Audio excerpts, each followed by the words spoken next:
Hey guys, I'm so excited to finally kickstart my new series with this video. This will be part 1 out of 2. That way it's not one long video, but I'm so excited for you guys to watch. So sit back and enjoy. Hi everyone, welcome back to my channel, Cooking Therapy with Ari. I'm really excited because I have my sister here with us, Carissa, and I'm really excited to see you because I haven't seen you since September. I know. So she's in college. Where do you go? Johnson Wales University in Providence, Rhode Island. Yes, you were going to be a pastry chef? Yes. Pastry chef in the making. So I hardly get to see her because she's hard at work and studying. So we are home for the holidays. Thanksgiving was yesterday and we are here together, and she agreed to do this favor for me and do this video. So today we are going to kickstart a new series that I'm going to call Couch Conversations, and I came up with this idea literally the other day. And it's really just two people coming together, two or more people coming together, having open, honest conversations. And I really just wanted to film it in the comfort of my home. Today, we're actually taking over my mom's apartment, and so this is her couch. So we're going to be having couch conversations here in my mom's living room while she's at work. So, but I figured we actually, to kickstart this series, I wanted to do it sort of interview style to go along with the journey of me releasing my book that I talked about in my previous video. And I just wanted to give you guys more about who the author is, more about, you know, if you're going to be getting this book, who I really am behind the pages. Yes. So I'm excited, equally nervous. I know a little bit of the questions, but a lot of them I don't know. So, anything else, Chris, you think I didn't touch on? No, I think we're good? Yeah. All right. So, I will pass the baton over to my sister and we'll get started. Okay, so I'm Carissa, like she mentioned, and this is Ariel, my oldest sister, my only sister. And I'm really happy to interview her today. It's kind of exciting. She's 29 years old. We're actually 9 years apart. And right. Where are you from? Where do you live right now? Right now I live in New York. I am a Connecticut native, and so are you. And we grew up in Bridgeport, Connecticut. Woo woo. And then we sort of moved around a little bit, and now we're sort of me, my mom, our mom, and my sister. We're sort of separated at the moment. My mom's still in Connecticut, I'm in New York, and Carissa is in Rhode Island. But I am still in New York. I've been there for 7 years. I can't believe it. Can you believe 7 years? No, I can't believe it. Oh, it went by so fast. I thought about it. I was like, so my sister went from going to getting her bachelor's in Connecticut and then decided to move to New York for her master's. Where did you go for your master's? My dream has always been to go to NYU, New York University, forever. Yeah. And I didn't get the opportunity to do an undergrad, so I said for graduate school, that's where I'm going and that's what I'm doing. And I literally I got the letter of acceptance and I was like, I'm going. Yeah. And so that's what we did. It's been a crazy last 7 years. It has, yeah. But let's start with an icebreaker to, get things started. Okay, icebreakers. So we're gonna start with 2 truths and a lie. So she's gonna give me 2 truths and a lie, okay, but I don't know which one's a lie. So you ready to tell me? Okay. But does she? Because she knows a lot about me. I do. Okay. So I am a huge collector of candles. Love me a good candle. I've been on the show What Would You Do? And I love scary movies. But lies, I love scary movies. I cannot do a scary movie, guys. I can't do it. I'll try. I think I saw one time, which that was more gory. That's a gory more than scary. Yeah, no. But I can't do the I scary. don't like scary movies. I like thriller movies. And my favorite scary movie that people like to consider a scary movie is Scream. That's my favorite. I love that franchise. I love can't do it. But like the funny one, like the funny Scream one. I can't do that one. But you can do the regular straight Yeah. one? Yeah, no. I don't know where. Okay, so here's the thing. Yes. I'm very sensitive to dreams. Like, I feel like not a lot of people, maybe, I don't know about you, like, I not a lot of think I people am. get either dream or they don't remember their dreams. I remember my dreams every night. And I do actually, since I was very, very young, I do feel like God spoke to me in my dreams. I used to record them and like write them down. So when I watch something scary or even a show, like there are certain shows that I can't even watch. Like sometimes too, like after Stranger Things, which love that show. But after I watch that and I go to sleep, I had nightmares for days. Yeah, I never had that problem. I've always been able to watch that type of stuff. Like I watched Haunting on Hill House, which is terrifying. I think she would get 3 nightmares every day. But it's such a good, I like those shows because it's like, it messes with your mind, but in a good way. Because that's what we all want. Actually, there are people who do love scary movies. Yeah. Because they do. Yeah. I don't know. That's Jared. Jared loves his. Okay. And I can't. I'm like, nope, you go watch it by yourself. Jared is her boyfriend, by the way. So that's the lie, right? So definitely no scary movies. I do want to, Tell us about the show you've been on. Do you remember that? Yes, it's actually pretty funny. It's actually a funny story, and I'll try to do it really quickly. So I remember it was the day that I was dropping my sister off. She came to visit me in New York. She came on the metro, on the train, and so I had to drop her back off on the metro. So dropped her off, and I went to the local Fairway, which is one of the grocery stores in New York, and because I needed to get groceries. So I went there. This was in Stamford. It was in Stamford, Connecticut. I don't live in Stamford. I am, like, it's not even like it was a place that I hang out at, my local grocery store. Like, it just so happened that I was like, I need some food. Let me go here. So I'm there. I'm just casually just going about my business, going through the aisles. And I meet, this woman comes up to me. She has her own, cart, shopping cart. And she has a whole bunch of cans in her cart. And she introduces herself to me, whatever. And she picks up this can and she smashes it on the shopping cart. Like, I was stunned. She was smashes it on the cart. She's like, look at look what you can do. And I was like, what are you talking about? She was like, oh, just take the cans and just dent them and then you get a discount. And I was like, first of all, I didn't know if this woman was crazy. Lord forgive me. I didn't know this woman. So I wasn't gonna, condemn her right in that moment, right in the aisle with all the canned soup and say to her, you shouldn't be doing this, ma'am. Like, I didn't know her. So to me, and again, maybe some of you would have done that, but I just smiled and laughed. I was just like, oh, okay, that's nice. Like, slightly, like, turning the corner to, like, get away from her. Yeah. And, okay, guys, I admit, it did slip out of my mouth. I was like, oh, it's kind of like an invisible coupon. That was so bad. I can't believe I said that. I just think it brings out the human out of us because it's just like, you would, like, some people would be like, oh yeah, and do it with her. And then there's some people who would be like, yeah, but like, don't do that. don't do it, which is like not very likely. So I think that's kind of funny. Thank you, right? Like, it's sort of a human response, right? Yeah. So I get away from her. All of a sudden, I'm in a different aisle. All of a sudden, out of my peripherals, I see lights, camera, and action. Oh, what are those, like, fluffy sound stick things? They're called like sound something. I see that running over to me, a camera guy, and the host from What Would You Do? And I was, first of all, Lord forgive me, he definitely tans a lot. Like, I love you, whoever you are. Like, I don't even know his name. I feel like he's Spanish. He is. And but it's just interesting seeing people that you would see on TV in person. I was definitely shocked by his glow. And they were like, oh, you're on the show. What would you do? You just met a woman. And they played the tape of me. They've recorded, obviously, me with this woman who's telling me about, basically, like, getting me to do this can crushing with her so that we can get discounts.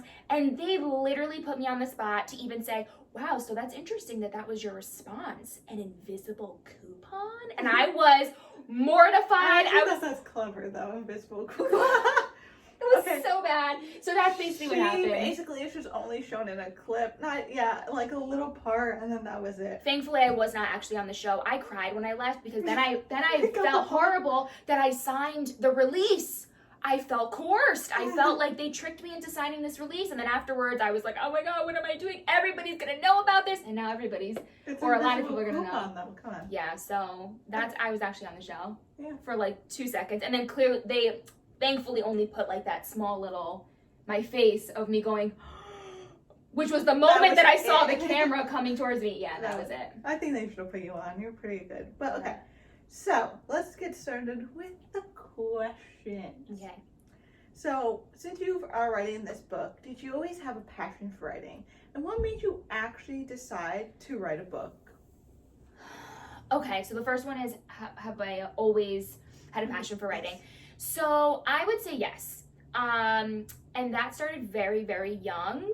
I don't know, I mean, I know we're 9 years apart, but when I was in elementary school and middle school, our teachers that we had actually were really big on being creative and writing.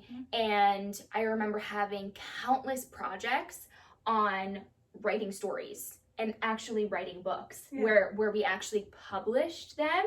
And I totally was gonna bring one and I forgot to actually bring it. But I have all of my published works, literally. I have like maybe 8 books that I wrote from like 6th to 8th grade. And one of them, it was called The Big Red Gum, where like the main character chews a piece of gum and it makes him invisible. And he goes throughout like his whole journey. Anyways, but I did, I was writing since I was very, very young, and I just loved it. It was my main form of creativity. It was my main form of expression. I mean, how many times have you guys gotten a card from me? And I literally write novels. When my sister and I used to buy cards together, like, because at that point I didn't have any income and she was obviously older than me. So when she would be like, oh yeah, like I'll get the card, and I would be like, so where can I write? And she's like, right here. And it's this big. And then my sister's like, I'll take that whole side where it's all empty. And at that point, like, to me, it wasn't a big deal because I was at such a young age. All I said was, happy birthday. I love you. Carissa. And half the time didn't even spell the words correct. But it's always that memory of like my sister being like, you right here, I'm gonna write here, and literally would fill this page plus the top of oh my god of the words. Like if there were words on the other side, I'd write the top of it and you'd have the bottom. That's so funny. But then as I got older, obviously my space started to get bigger because I started writing more, and then hers still was the same size. Still was the same size, you're right. Yeah, so, but yeah, I mean, so yes, I absolutely love to write, and I've always done poetry here and there. I've dabbled in starting to write books or sort of short stories. I've done poetry. At this point, I'm journaling practically every single day. It helps. Just You're her sister when I need editing done on my papers. Yeah, true. Yeah. And I actually really love editing. Yeah. I do.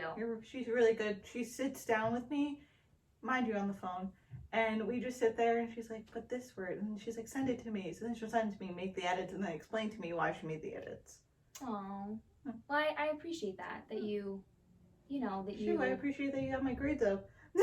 Yeah, it's a good thing. So I'm sorry, and then when did that lead to you writing this book? So, like I said, I dabbled here and there, and then moved to New York. And obviously went to school, did some more writing. A lot of social work school, it's all writing. We don't have multiple choice tests. It's literally essay. Our finals were 15-page reports, 15-page papers. So for me, I mean, writing has just always been a part of everything that I do. And then, and I sort of talked about this in my last video, but just to give you sort of a short version, 3 years ago, I had this day where I just needed to be alone, and I just took the day to be with God. And yes, it's considered fasting, if you want to call it that, where you just take out all the distractions around you and you just really focus on where you're at, reflect on where you are. And I had that day, and I just felt this strong urge of this idea just popped into my head, like, you need to write a book. And it's not the first time, like, I sort of always wanted to write a book, but I didn't know what it was going to be about. I didn't know, and I didn't know when. Like, I definitely didn't think it'd be now. But it just, and like I said in the last video, it was just such perfect timing, because the moment that I felt like, oh, I need to write a book, I knew exactly what it was going to be about. And I just put the whole layout on paper, and it was pretty much done. So that's sort of how, I was led to it. It was sort of always a part of my life. And then, God just really strongly said, like, this is the moment, this is the time. Like, you have a testimony, you have something that needs to be said, you have a story that should be told. And I was scared. I'm not gonna lie to you. I was like, okay, God, like, we're gonna do this. Yeah, sure, all right. But actually doing it is a completely different story. Yeah. Imagine. Okay, so I think this is the most exciting part of, like, when you hear someone's writing book, it's the title of the book. So what is the title of this book? Yeah, I haven't released, and it's funny, a lot of people don't know, even the people who know that I have written the book. Yes. I don't think you know. Do you know? I don't know. You don't know. She keeps thinking I know, but I know. Did I tell Mom? Who knows? Because I feel like you Probably tell not. Mom more than I Oh no! You tell Mom more than you tell me too. Anyways, Mom becomes our, like, She's like our little main, middleman. yeah. Okay, so the title of the book is drum roll, The Journey to Finding My Body. Oh. So, a couple things. This is a spiritually based, faith-based, Christian, if you want to call it like a genre, right? Christian book. It is about God, it is about spirituality, it is about my faith journey, all of that. But I wanted the title to not necessarily scream that. Yeah. I wanted it to be, because when I thought about doing this book, and just even my own journey, I wanted it to stand out to everybody. Like, when you read that title, you're almost curious of, like, what does that even mean? Wait a minute, your body? I think there are so many amazing spiritually based books that are about the mind, that are about the soul, that are about the heart. I haven't really come across a lot that are about the actual physical body and our relationship with our bodies. So I really wanted to put that out there, right in your face, and also it just be like, once you see it, like, wow, I wonder what that's about. Like, that seems different. So yeah, that's the title of the book. Yeah. And what part of your writing process did you go, ooh, I know the title?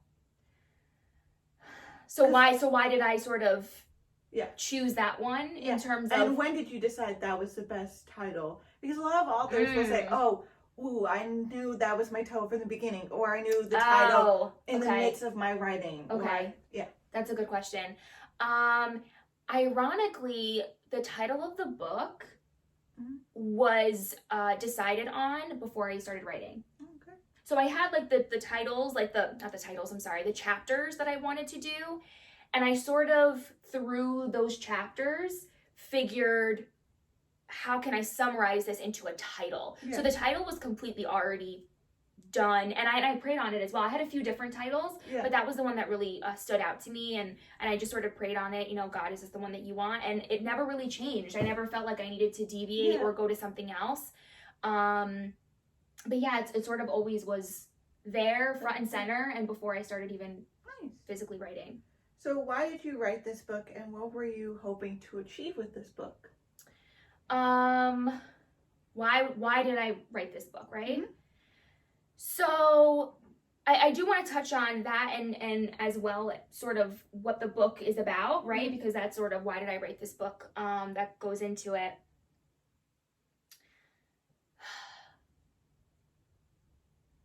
I think back on a particular moment in my life, and this was, I'd say, like 4 years ago.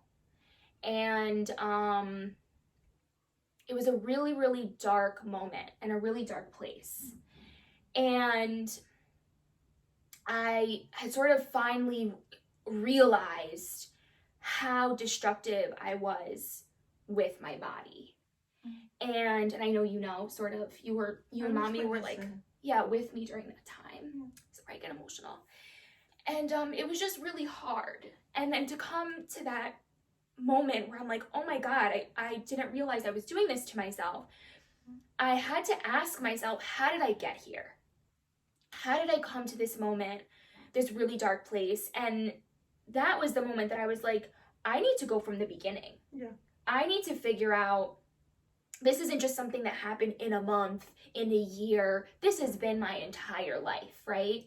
And it's been manifested in so many ways, whether it's, you know, being self-destructive with my body, whether it's having toxic relationships with other people, whether it's having conflict with my family, like whatever that is, clearly there's a starting point and I need to start from the beginning.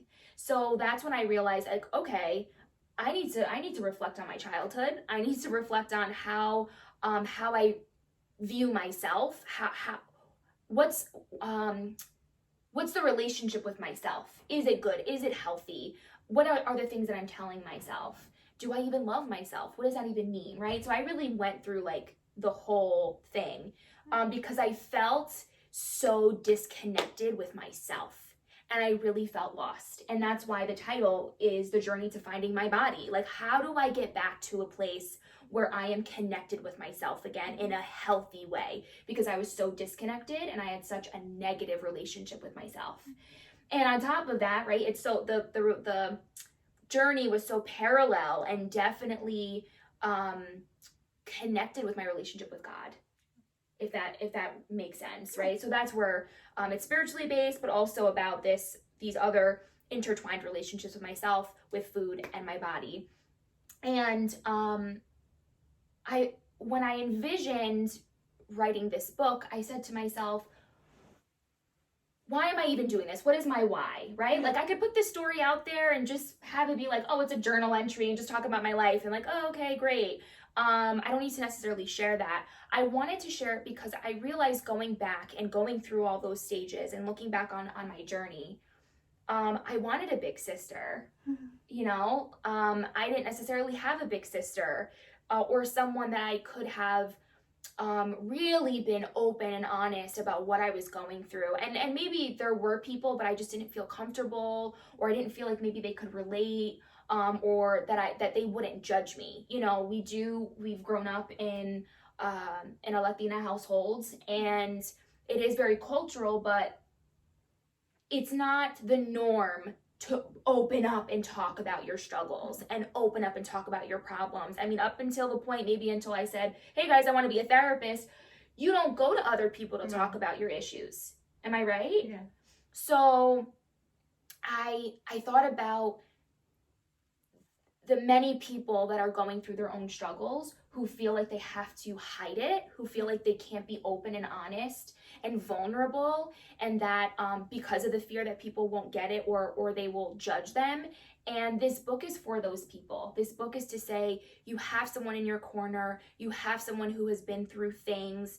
And I even say in this book, I am not by any means saying that my struggles are up here and everybody else is down here. I mean, I really say my struggles are like average, technically, in comparison to, I'm sure, what other people have endured and what they've gone through. But I think the common denominator is support and encouragement and love and acceptance, and that we all need that when we go through a struggle, whether it's really, really intense or whether it's significantly, you know, in comparison, minor, if you want to call it that. So I really I wanted to be there for those people through this book and through this writing, and that's what I hope to accomplish.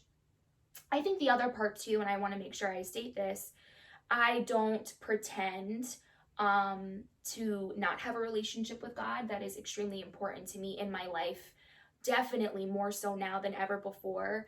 And you know, my hope is that the people who do read this book, whether you're an atheist, whether you know God for many, many years, whether you just, you know, started to get to know who God is in your life 2 months ago, that he is real, that he is powerful, that he is everything that you could ever need. And that is also an accomplishment. I wanted people to know what got me through, so that it may be something that stirs within them, and they may want to go and search for themselves, like, does this work for me? Yeah. Thank you for watching part 1. I know I left you guys off on a bit of a cliffhanger, so stay tuned for part 2. My sister's going to be throwing in some lightning round questions, so you don't want to miss it. I'll see you guys back here. Bye.